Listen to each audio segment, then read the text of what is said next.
जब भी मैं अपने 24 घंटे के काम, पढ़ाई और जिम्मेदारी से थक जाती हूँ, फिर मुझे पसंद आता है कहीं पे घूमने जाना। और उसी घूमने के यादों में से एक है मेरे लिए बनारस जाना। बनारस जाना मेरे लिए मानो ऐसा था जैसे हृदय में एक अटूट भारीपन लिए हुए महादेव ने साक्षात अपना हाथ पकड़कर मुझे अपनी नगरी में बुलाया। बनारस का एक एक पल मेरे लिए अविस्मरणीय क्षण है, जैसे काशी विश्वनाथ के प्रांगण में जाना। वहाँ जाते जाते मेरे आंखों से आंसू बिना कुछ कहे ही निकले जा रहे थे। न जाने किस दर्द को याद करके मैं रोए जा रही थी, लेकिन वो बहते हुए आंसू मेरे हृदय के उस भारीपन को अपने साथ ही धो के लिए जा रहा था। काशी विश्वनाथ के प्रांगण में वो घंटों बैठना मेरे लिए उस शांति का अनुभूति था जो शायद मुझे वर्षों से नहीं मिला था।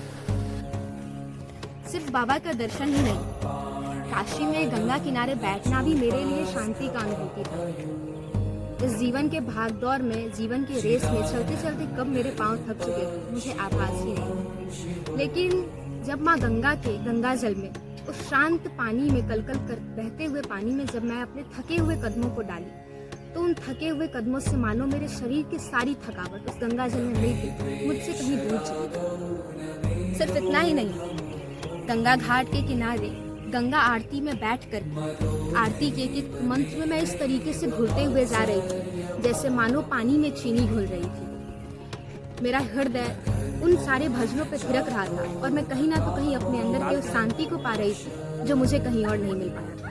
फिर इतना ही नहीं, जब मैं अपने सारे रिश्ते नाते और खुद से थक करके जब हार चुकी थी, फिर मणिकर्णिका घाट पे बैठ करके शाम बिताना मेरे लिए ऐसा अनुभव था जैसे मानो हृदय में उस शांति का अनुभव था जो जीवन का सत्य है, जो जीवन का आधार है।